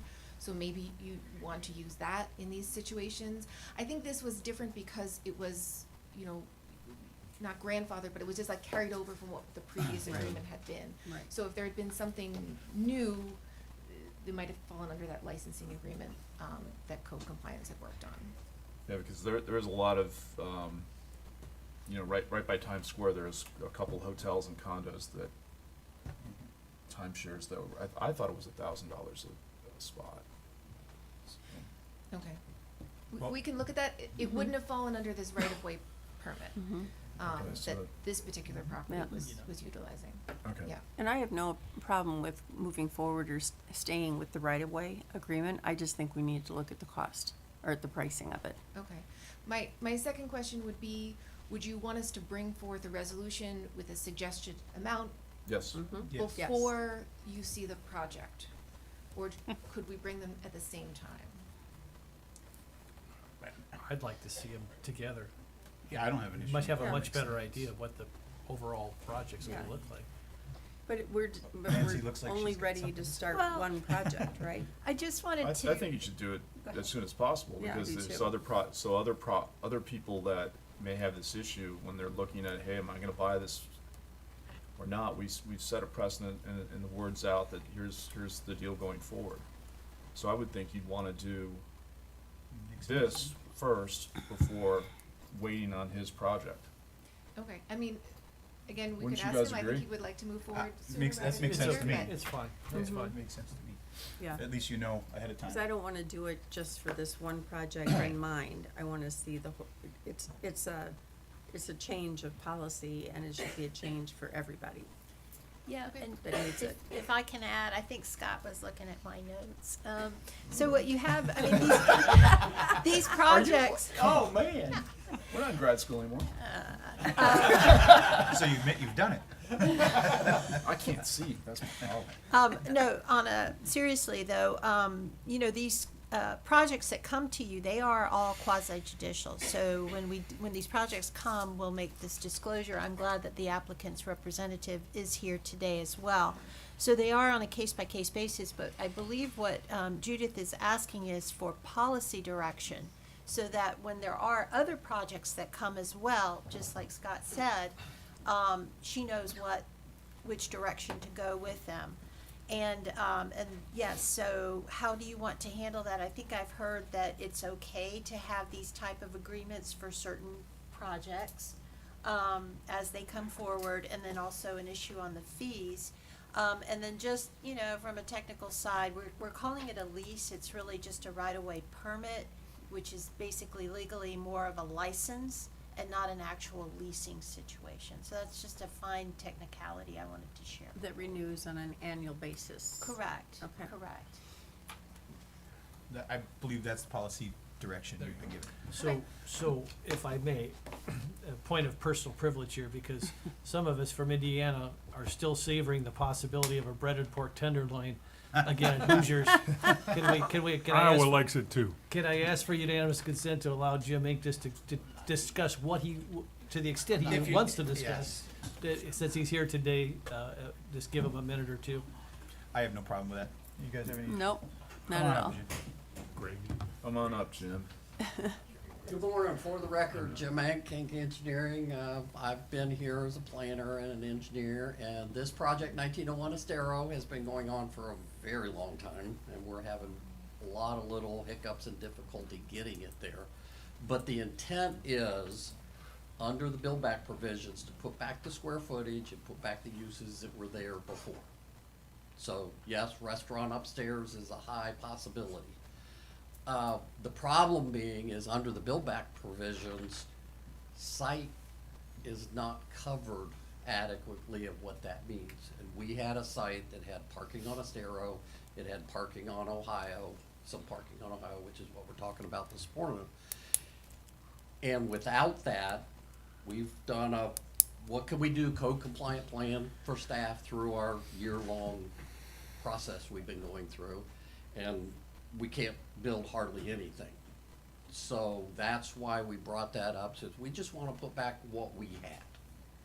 Nothing more, nothing, actually less, cause we backed off some of the parking on Estero, back out parking on Estero near the intersection to make it safer. But we're gonna be before you, we're gonna be asking for some variances, we're gonna maybe be doing a PD. We're trying to figure out what that is right now so we can move forward. But Eddie, who, you know, donated land for the sand sculpture or donated the use of the parking there for the sand sculpture thing that you recognized last week, he's very much interested. He would like to start construction now, but we seem to be having all these problems. So our goal today was to just get you guys to say, yeah, we like the idea, it's possible. The fee, I agree, $100 a year, kinda low, but that goes back a long time. So that's really where we are in our standpoint. And we would love to share the drawings and stuff that we have with you at some point in the near future, cause it's very exciting. Did you take comfort in the direction that we gave Judith, or was that not enough direction? No, I think that was good direction. We're gonna come back with a resolution. We'll bring it back together with whatever entitlement we need. I mean, when you ask for variances and the parking resolution, I don't know how that marries up. If we were doing a PD, let's say, then we could put it in the conditions of the PD, so that makes it unified, makes it control, keeps it for this project specifically, that if somebody else wants to use it, they have to determine that it works for them. You're not setting a precedence under the PD. So I'm just sitting in the audience. I don't really wanna do another PD, but it is probably the right way to handle it in this situation. I wish Why we wouldn't could- you do a DA? Excuse me? What about a development agreement? I'm not a big fan of the development agreement yet, but we would look at that. I'm more in tune to doing a PD. I don't think time frame really makes any difference. Cost doesn't make any really difference. I just think the PD is better in that instance, but maybe the DA works. We're just trying to get direction so we can move forward. Sorry about that. You know, we would love to have it done now. I get fined. Yeah, new guy. Alright. And the mayor did see a little sneak peek of the rendering, I so. did. It's, Just, Whoa. oh, I'll tell you what, I'll pass it around, we'll pass it around. And I just, for staff's edification, we still are treating every project as a case-by-case Sure. basis. If I So don't there are already some have that may have had things available to them in the past that doesn't make sense moving forward and the way Can you that be we're asked for a building copy back of our this to know town. that? But Yep. those things, again, just like council said, treated as a case-to-case basis. Nancy, because we're seeing it, does it mean the public? Yes, it's now gonna become officially public, Ed, you'll get one. Yeah, I think Amy's already had a request for a copy of it. Oh, And then Wow, fast. we'll make the disclosures at your And meeting. what you That's nothing going see, on. the development Slow is, day. the structure that's there now, the base structure was Just adding designed to as it. floodproof, the base structure is solid. I think it's So we're gonna cool. just strip it Really down to the cool. structure, we're gonna rebuild that section, and it's just gingerbreading on the outside, Albert does a really good job. And then we're replacing the old wood structure that was lost in the storm on the other side, and we've got the like it. stuff. So, I mean, we're real excited about it, and like I said, we would love to have it open. It's a beautiful piece of architecture, Jim. Yeah, it's great. And since you're so loquacious this morning, do you have any, do you have ability to share whether Hoosiers might be coming back? I don't It's like know Ask Jackie. the details of that. I mean, that's up to the restaurateur tenant who had that or someone who wants to do that. Okay. I mean, I don't think there's any objection to putting Hoosiers back. Right. It's just who. We don't know. The yet. owner is Yeah. just a landlord. Okay. So Jim, would it, You can have this. Thank never you. mind. You can Yeah. look. Never mind. You already answered my question, so. Okay. Thank you for the time. All We right. look forward to coming back with, getting this going. Thanks, Jim. Yay. Anything else on that? Anyone? John? No? All right. Next is item C, Code of Ethics. It's a review of the town code of ethics policy. Yep, this is me. This shouldn't take very long, because all I'm trying to do is just get a little direction, and actually not really consensus. I'm just gonna let you know what we're gonna be doing. A couple meetings ago, when Councilor King brought up my employment agreement, I went and started looking at that to make sure that whatever we brought back to you was proper. And I noticed something in here about the code of ethics that I'm required to be governed by, and it's Florida Code of Ethics for Public Officers and Employees. That's all of us, by the way. Town Code of Ethics, Public Records of Law, Sunshine Law, or the Lee County Code of Ethics. So it was like blah blah blah. Or plus we have a handbook that Talisa's working on. We're trying to get everything a little more streamlined, a little more 21st century, as we've talked a little bit about that, even with the parking fee for that. So I'm gonna have meetings with you so we can discuss this, so we can make sure that, it took me a little while to find, I had to go to the clerk, and I had to do a few things just to get all of them combined, and they're all very similar, but the Lee County one was kind of a new one to me, because it's like, okay, I get that, but we should be standalone from them. So I just wanted to incorporate ours, update ours. I'll get with the attorney, and we'll work through this to make sure that we bring back one that's, it's changing times. I know we all do our annual ethics training. I want to make sure our staff's doing that, things like that. So I want everything incorporated into one document instead of, 4 or 5 documents. Okay, well, this one doesn't say that, but this one says that. So which one are we disciplining people by, and how are we doing this? I just want to make sure we're consistent with how we move forward with everything we do. And we're reviewing the handbook. We want to just make sure everything's just, all the T's are crossed and I's are dotted. So it's just made me think about it, because I'm also bound by the ICMA, International City Managers Association, that I'm a member of. Their code of ethics. It's on my wall, so they're all kind of, and town staff should be too, but they're not members of that. So I want to make sure that we just incorporate the right things. And again, there's no issues. The issue is that we're being governed by 4 or 5 codes of ethics. Did I say that right? Code of ethics. But you get the point. So I just want to make sure, and if you had any input now, or I will have individual meetings with you specifically about this. One of the, Go ahead. sorry, one of the things that when I was reading through all this, that I think is a huge miss, and probably because it hasn't been looked at in so many years, is social media. And how that plays into everything, whether it's through interviews or postings or whatever it may be, because a lot of times there's a lot of information leaked before it comes from our PIO. And that is, I think, not ethical. So I just think that we need to bring it up to the 21st century, because I'm sure when all this was in and nobody's updated it, but social media wasn't a factor. That's true. YouTube's, everything else, media platforms, it wasn't a factor, and now it is. And especially, when we're being asked about things that are coming up for votes and giving our opinions in public is, there's that cone of silence when we go out for bids and things. Why wouldn't we have that same thing when we're coming up for voting on things? So, I don't know, that's just some of my thoughts when I was reading through all this. I couldn't agree more. Okay. Yeah. I don't know, I was mesmerized by a phony southern accent, but, I No, had go ahead, no, go ahead. I had a constituent who is a regular viewer of these proceedings and reads through the packets diligently, and she had some questions about the clarity of the gift rule for the town employees and for the town council. And Nancy, I don't know if you've had a chance to review the document yet, but it seemed a bit unclear, and when this comes forward, if we could just clarify that for the public.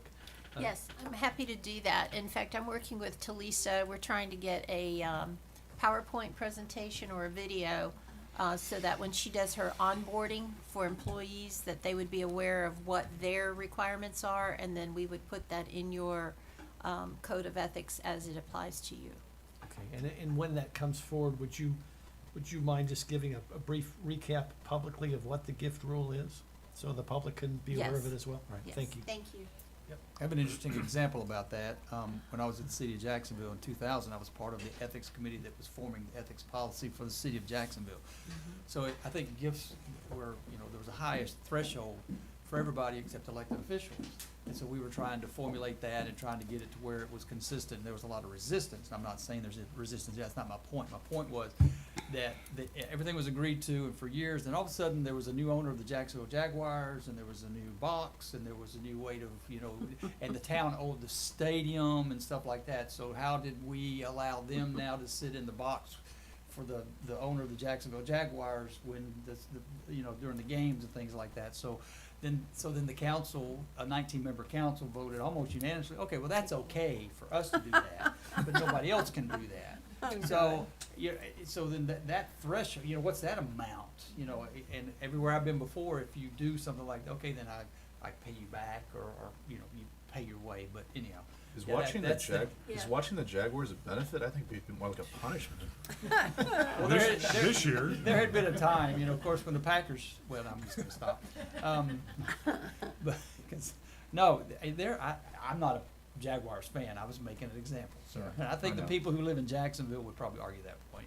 But I do know there's probably a lot of people who play against the Jaguars who like to go, the games too and stuff. So I'm just, but I thought it was interesting that that was, 10, 12 years ago that I heard that they had changed their ethics policy just to make an exception for that particular thing. So we it's kind of a slippery slope sometimes. So does that value, is it set every 10 years, or is it? I think is there a even in cost that of- situation, if they change their local code, their local ethics code, they're still gonna be bound by Correct. 112. And that is really where we need to look for guidance as far as what you Yeah. can do and what you can't do. And I did have a couple questions here in the town about the gift law and its applicability. So we'll bring that to you, a revision. Very good. Perfect. That's all I Do need. these just apply to employees, or would our committees even be bound by this? Committees as well. That's a good point. One thing we even did was with our ethics and even all of our policies everywhere I've been before, and I'm pretty sure, but we made sure that it was put in all of our contracts too, that any of the contractors, they understood, sexual harassment policies. I'm going a little further, but they had to agree to all of that they are now bound by our policies as it relates to everything. So that was interesting to bring that up. I think it goes beyond just employees at times. Anybody we contract with as well should be bound by that. Well, then, I guess I would like to see us, because I'm not sure we've covered committees on this. We do the Sunshine Law, but maybe we should piggyback on that as well when we do a presentation to those committees. We can do that. And I just also want to add that in the city of Naples, they have a standalone ethics commission. They have an ethics code, and then their local commission actually reviews complaints for possible violations of it. That's true. So that's in addition to the statewide ethics commission. And there's a couple other communities that have a similar structure. I'm not advocating that I just want you to know about it if somebody brings it up. But the other ethics commissions are more so on the East Coast. Correct. Would you, to John's question, Nancy, would you have a challenge legally enforcing that? I could see potentially the advisory committees that are statutory advisory committees like LPA and Audit Committee, but the other committees are not statutory advisory committees. Could they be bound? I think they are, yes, Okay. yeah. But I'll check, just Okay. to double check. See, and I thought just the opposite. I thought only the statutory committees were bound by that and not like the BORCAB or CELCAB or something like that. So it would be interesting to find out which is which.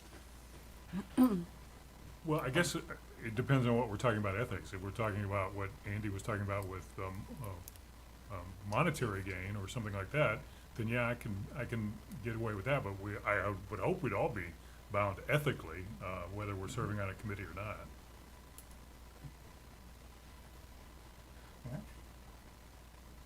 Anything else, Andy? No, sir, thank you. All right. Next is item D, advisory committee appointments. So this one and the next one we're bringing to you at a recent meeting. We went through, we revised your policy on selection of members to serve on committees. This item D is basically revising your manual, your rules and procedures, your policies and procedurals manual to clarify that when there's a tie, that the next vote would only be of the individuals who were tied, Yes. not everyone whole that thing. had not been selected, because we kind of got hung up a little bit on that the last go around. So, you know, today's a workshop, so we'll be bringing that to you on a future agenda. Yeah, but I was reading in there, the change, I think we all agree with that change, but do we need to go further? When you say a tie, technically 0 and 0 is a tie.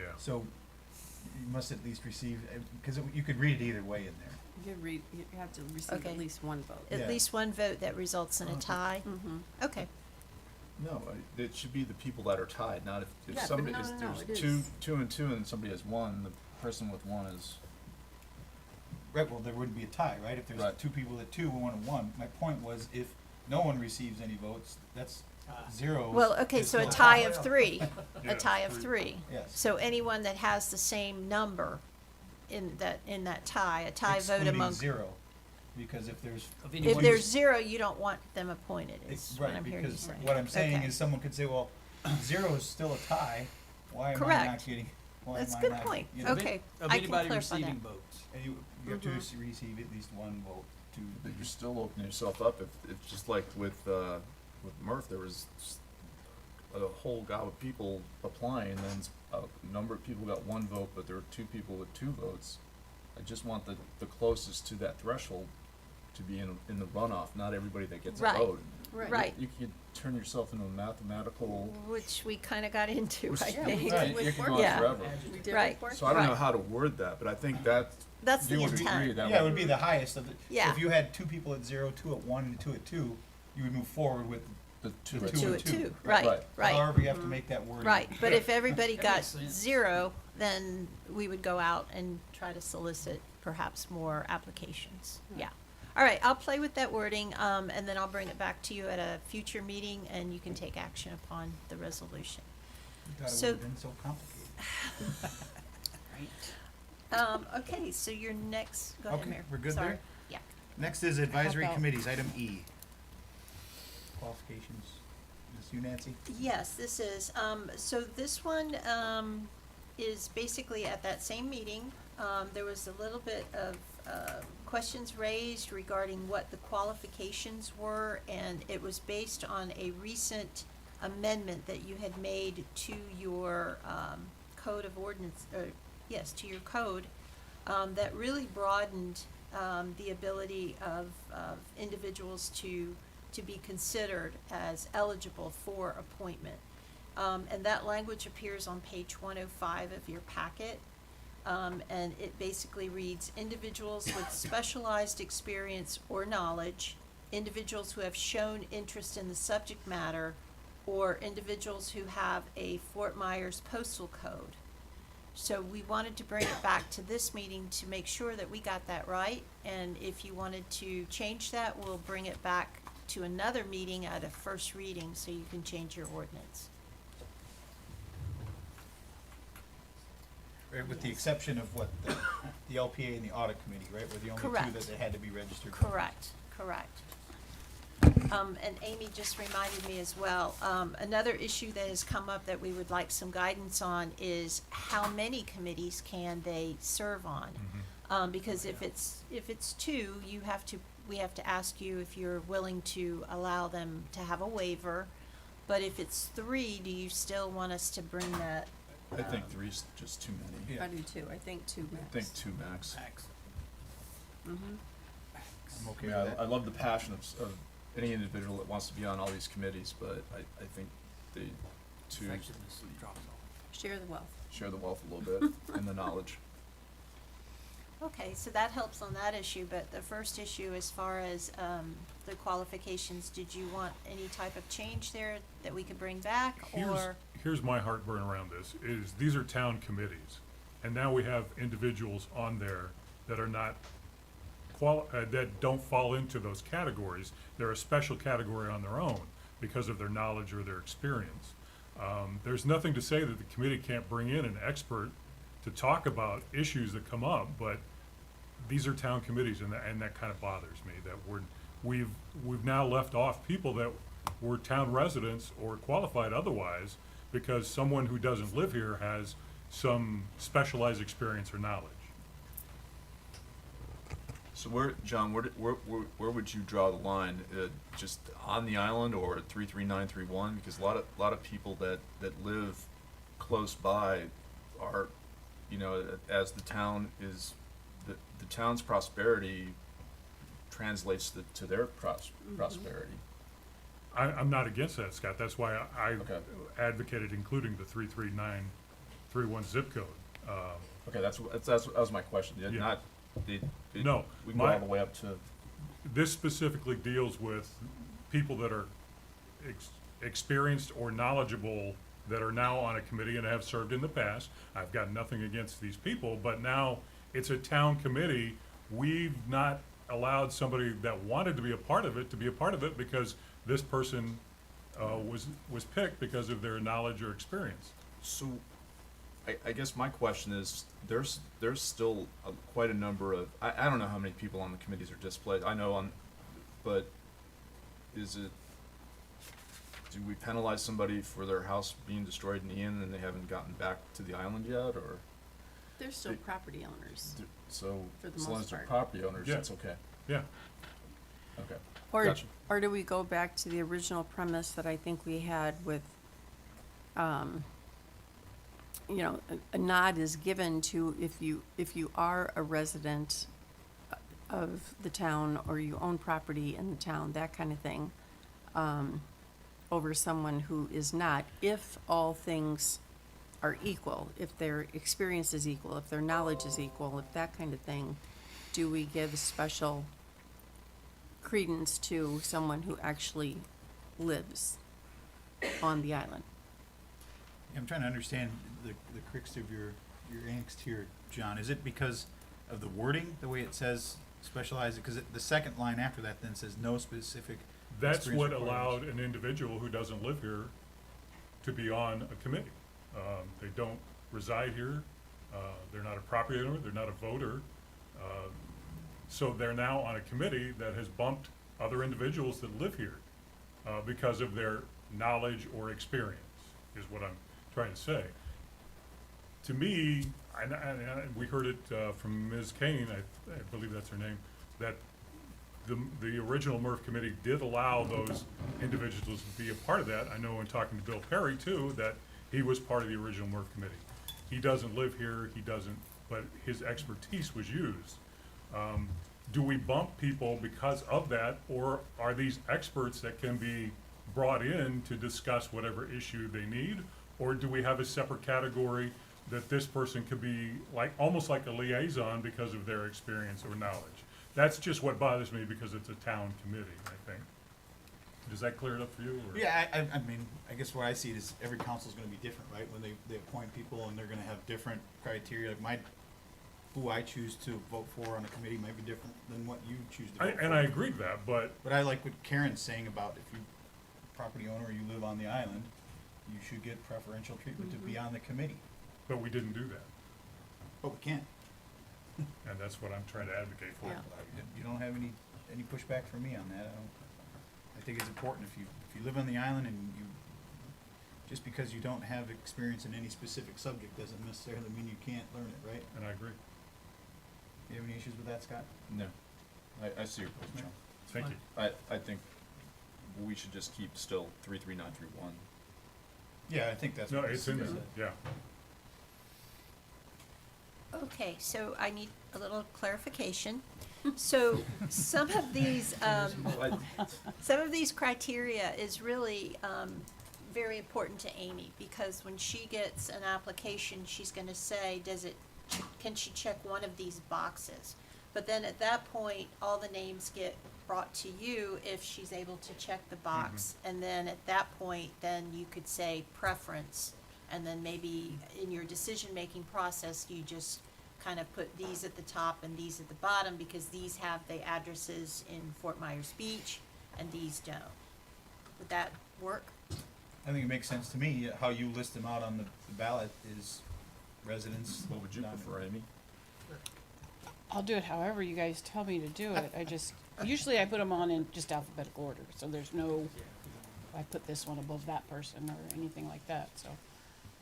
But we can sure put island residents first, 33931, property owners, however you want me to sort them, I can. I think for sunshine clarification, so we don't have to deal with this again, that makes the most sense. And it's Island clear. residents, 33931, property owners, others. Right. Well, I don't necessarily need property owner, I think it's just 33931 or an island resident. Well, there's property owners. Yeah, property owners is one of your criteria.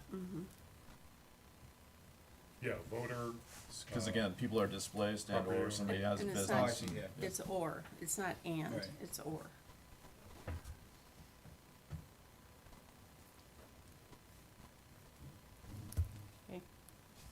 Okay. So we'll see, I think it's gonna require a little tweaking on the language in your code, so you'll see it again at first reading and then second reading, next year. It's gotta be the most discussed back and forth. Right. It's like a Thing tennis that- match. But it's important, so. It is. All right, is that it, Nancy? Yes, Okay. yes, that is it. Thank you so much. Agenda management. Scott, you got anything? Yeah, I'd like to see if there's a flavor to look at a past ordinance. It's ordinance 1715. It outlawed medical marijuana distribution facilities on the beach. I think at the time it was almost as crazy as outlawing tattoo parlors back in the 70s. I think, times have changed. You go down to Key West, you see these shiny new buildings with a line out the door, so it's an economic engine. Now, do we want a couple? Are we okay with a couple on the island, or a bunch, or do we just still don't want any? But I want to see if anybody else would like to revisit this ordinance. Karen? Just going down the line. I know, thank you.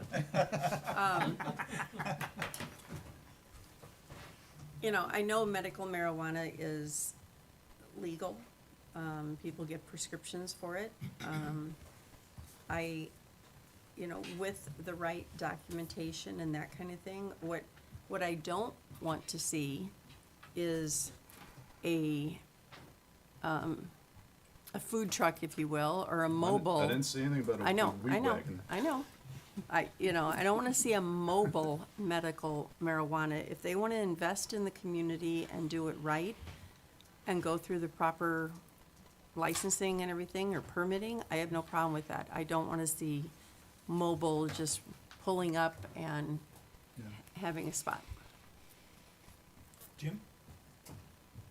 I'm always willing to discuss anything of reason, and I'd certainly be okay with putting it on the calendar for discussion. You only need two, right? Put it on there? Or we continue down? In fairness, I think we should. In fairness. John? I don't know, I understand and I appreciate where Councilor Woodson came from on this, because of the uproar of what happened in Times Square with the mobile I don't know what the appetite is out there for that, and I don't know what the appetite, because of the constitutional amendment that went down to defeat as well, so, The appetite generally gets stronger Yes. when. Oh, I knew that was coming. That was a soft. I know, I was waiting for somebody else. Somebody has to set them up occasionally. Mayor, actually, That was it's too like a easy. beach ball how big it was. And that's probably why he was interested should in sell Hoosiers. brownies at the He was same interested in Hoosiers earlier than when they're coming That back. has to do with lunchtime. I'm okay with discussing it, yeah. Yeah, I'm open to discuss anything, and I'm sure once it gets out that we're gonna be discussing it, Oh, yeah. we'll find out one way or another You'll what see the the public feels about it, but. Yeah, it's fine. Really, Put you it out think? there. Oh, I have no doubt. I have no doubt. All right, what else you got? That's it. Thank you. So I want to talk about meeting decorum with the meeting coming up on Monday that I think is once again going to be well visited. And I think that there is a process. I think there is a decorum. I think there's a way that, we have public comment. You're allowed your 3 minutes of public comment. You are not allowed to heckle. You are not allowed to have conversations in the back. And if you continue to do that, you should not be in the meeting. I think clapping needs to be a part of that as well. Clapping, that should not be, that is not part of a town hall meeting, a formal meeting. I just think we need to set the boundaries at the beginning of the meeting and tell people if you cannot abide by these rules, you will be removed from the meeting. End of story. I think it's disrespectful to our speakers, to our presenters. It's disrespectful to other people that are sitting in the audience. And I think if people want to act like that, they can act all they want, but they're not going to act like that in here. My opinion. So what is it you would like to put on agenda management? Oh, we're on that. Oh, that was just my opinion of something I wanted to discuss. But I do have, what is the second opinion on water project? That was for today, but I don't see anything on it. I had a question on that one. Or what I don't know, it says 12/11/24 MNP, second opinion on water project. So the mayor had asked several times to get an independent contractor in here to take a look at our Tier 1 project that was drafted by a different group of people. Oh. And as the moment, we've reached out to 5 different contractors, and none want to go on record or be engaged to look over the work of another one. We're still pursuing. And that's what I Wow. can That's tell you at interesting. this point. Yep. That is interesting. Yeah, well, keep working at it. We will. Yes, sir. Anything else, Karen? Number one on the list. No. Okay. I would like to go back to my meeting request for Monday, but not during agenda management, I guess. No, your point is well taken. I just wanted to make sure there was nothing you wanted to add to the agenda. No, not at this time. Jim? Yeah, the only thing that comes to mind is, and we're seeing the magnitude of the project, and I think in a very positive way, of the beach renourishment project, which is obviously ongoing. I think, and I would yield to the town manager on this, either at the M&P and/or at a upcoming town meeting, preferably not Monday, because we have a pretty long agenda. But it would be great to have Mike Poff back. Okay. Every time he comes, I learn something, and Yeah. he's, if you just give us an update and let people ask questions, I think it's very beneficial to the public, because things are coming people's way, and I just think that the more information we have about when and how and what impact it has, Okay. it's always beneficial. Yes. And he can be, obviously with Chad, but I just think Mike has a unique, sort of neutral, and a great respect Got for it. Chad, but Mike Poff has an engineering, coastal engineering background that is very helpful, given what we're experiencing. That's all I've got. Okay. John? Nothing. Just a couple of things potentially want to add. We've all gotten an email, I believe, all of us have gotten it from a resident on the south end concerned with the pier and the pilings, about potentially removing them or putting them back, or are we going to go down there? I'd like to have it added for discussion, if you guys, I know you're working on trying to get Yeah. numbers and feasibility, and that would be nice to Yeah. bring that back to be able to Okay. discuss that, We will. if everybody's. And Mr. Mayor? Yes, sir. And having my Aunt Jeannie painted a portrait of those pilings that was hanging in our kitchen, pre-Ian. And, those pilings are an interesting part of the history on the south end. And I appreciate you bringing it up today. I guess my question would be, and this maybe relates to the Mike Poff question, will the M&P happen in time for, prior to beach renourishment hitting the pilings? I guess, in other words, we may not, the impact of what's coming with renourishment may happen before the next M&P meeting. Well, but Chad had sent a note at 8:30 this morning, because I asked Chad about this. And he said he spoke with the coastal engineer and surveyor. If there's no objections from town council, we can shift the template such that the pilings are not impacted. Oh, I didn't see that. I Yeah. didn't see that either. Okay. So was 8:30 this morning, and he said if anyone has any issues, please let, Mr. Andy know, and we'll address accordingly. Okay, great. Sounds like we don't need to worry about it then. Right, No. I did not see that email. yeah, so it came at 8:30, I forgot 8:36. something. What Okay. he does, we use his first name. I just wanted to add, I got two more things. Okay. No, I just forgot the first one. We'll stay on top of the pile. Yeah, yeah, Sorry. okay. Thank No, it's you. all right. No pun The other one intended. is based on the discussion today with R2, P2. Do we wanna put something on a future, to We need have staff to. come back about town, or Times Square, and our We need portion to. of it in, you know, CRA. whatever. I was yes. gonna Yep. say, we need to get this CRA going. Yeah. I think It's that's taken. an answer, maybe not the answer, but it's an answer, to do the CRA. Yeah. Well, I think we should, We need to For- look at every option we can. for the I think. next M&P, I think we need to dive deeper in the CRA, Okay, instead of just talking about this. Mhm.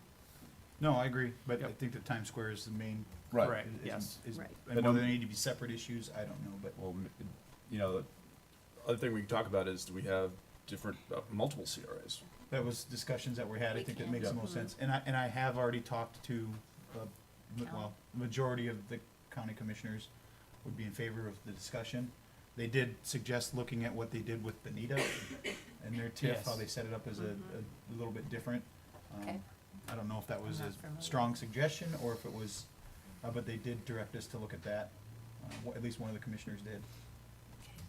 And then I can't, They've also recommended looking at what the city of Fort Myers did, and I reached out to Mayor Kevin Anderson, and he has Yes. made available his town manager and staff for us to visit that as well. yeah, he's also given a plan, you can get the plan Yes. from him if you want it.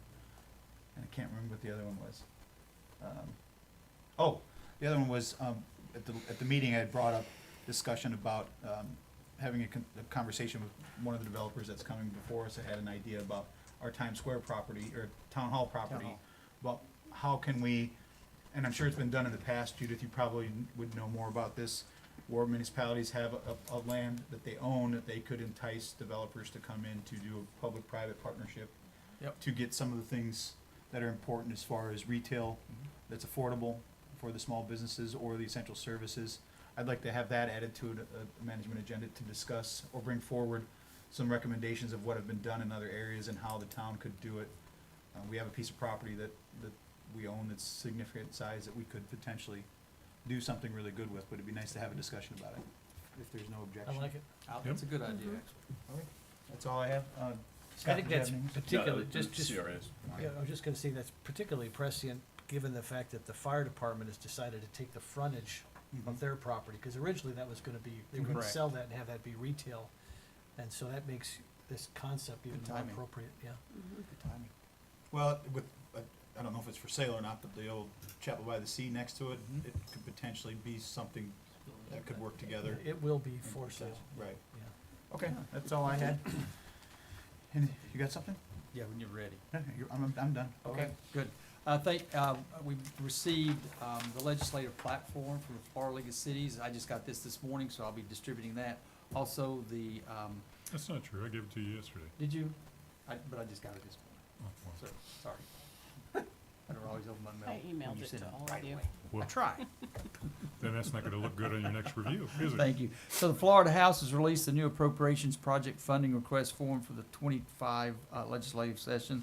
we'll be talking more about our legislative priorities and things like that going forward. So I'll get with you individually. We need to kind of probably have some meetings in the next couple of weeks to make sure we get everything prioritized and moving forward in that direction. There was some comments, yesterday in the Politico article, they have a Florida daily that they put out, that the leadership in the legislature is gonna be a lot stingier going forward, and we really need to prioritize versus put 20 projects in there. Correct. And we've been good at that. Correct. We've been successful, but Yeah.